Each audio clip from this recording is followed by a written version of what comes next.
Hello दोस्तों, नमस्कार। एक बार फिर से आप सबका स्वागत करता हूं MS22 न्यूज़ चैनल पर। इस वीडियो में हम बात करेंगे यूक्रेन और रूस से जुड़ी कुछ मुख्य खबरों पर।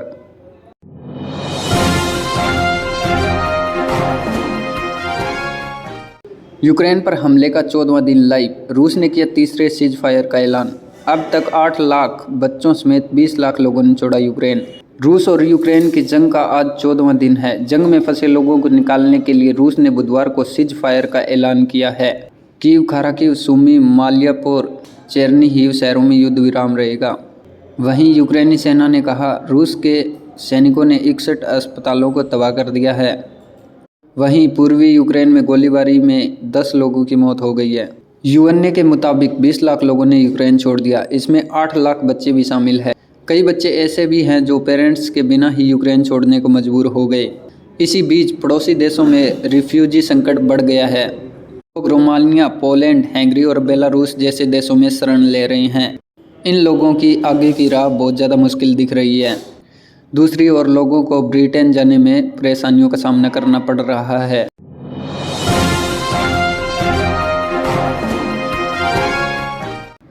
यूक्रेन को MiG-29 देने का फैसला, पोलैंड का निजी मसला, अमेरिका ने ठुकराया प्रस्ताव।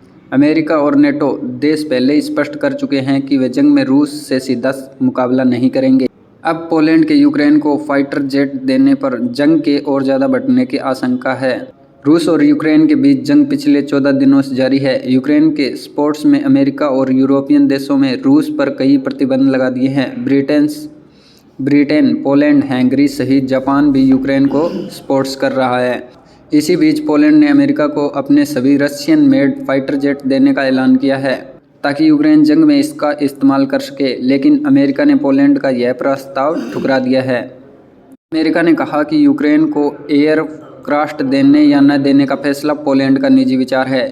इसके लिए NATO के हवाई क्षेत्र का इस्तेमाल करना ठीक नहीं है। एजेंसी के मुताबिक अमेरिका ने पोलैंड के प्रस्ताव को गैर जरूरी बताया है। उन्होंने कहा है कि यह प्रस्ताव NATO गठबंधन के लिए चिंता का विषय है। किर्बी ने कहा कि हमें नहीं पता कि पोलैंड के प्रस्ताव के पीछे क्या तर्क है, लेकिन हम इस मसले पर पोलैंड से बात जारी रखेंगे। इससे पहले मंगलवार को पोलैंड ने कहा था कि वह अपने सभी MiG-29 फाइटर जेट अमेरिका को दे देगा ताकि इन फाइटर जेट्स का इस्तेमाल यूक्रेन में रूस सेना के खिलाफ किया जा सके। बता दें कि यूक्रेन के राष्ट्रपति ज़ेलेंस्की यूरोपियन देशों से कई बार फाइटर जेट्स की मांग कर चुके हैं। उनकी मांग के बाद कई यूरोपियन देश यूक्रेन के फाइटर जेट देने का विचार कर रहे हैं।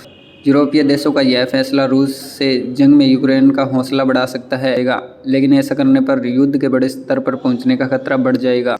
अमेरिका विदेश मंत्री विक्टोरिया नुलैंड ने कहा कि पोलैंड ने फाइटर जेट देने का प्रस्ताव से पहले हमें इसकी जानकारी नहीं दी। उन्होंने अमेरिका संसद के सांसदों से कहा कि उन्हें इस बात की जानकारी तब लगी जब वे संसद में बयान देने के लिए घर से निकल चुकी थी।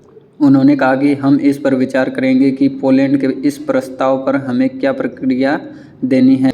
यूक्रेन से लगातार आ रही फाइटर जेट्स की मांग के बाद अमेरिका एक प्रस्ताव लाने पर विचार कर रहा है।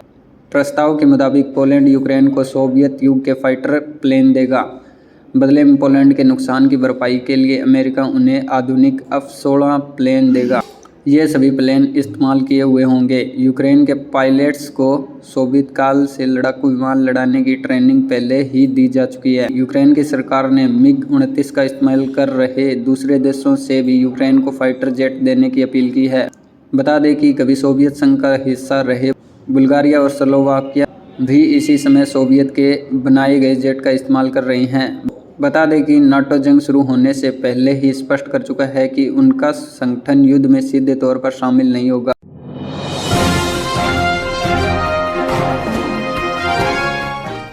इस वीडियो में दोस्तों इतना ही। मिलते हैं अगली वीडियो में, तब तक के लिए धन्यवाद। अगर आप हमारे YouTube चैनल पर नए हैं तो प्लीज़ चैनल को सब्सक्राइब कर दें और बेल नोटिफिकेशन को ऑन कर दें ताकि कोई भी इम्पोर्टेंट खबर आप मिस न कर पाएँ। मिलते हैं दोस्तों अगली वीडियो में, तब तक के लिए जय हिंद, जय भारत। आपका दिन शुभ हो।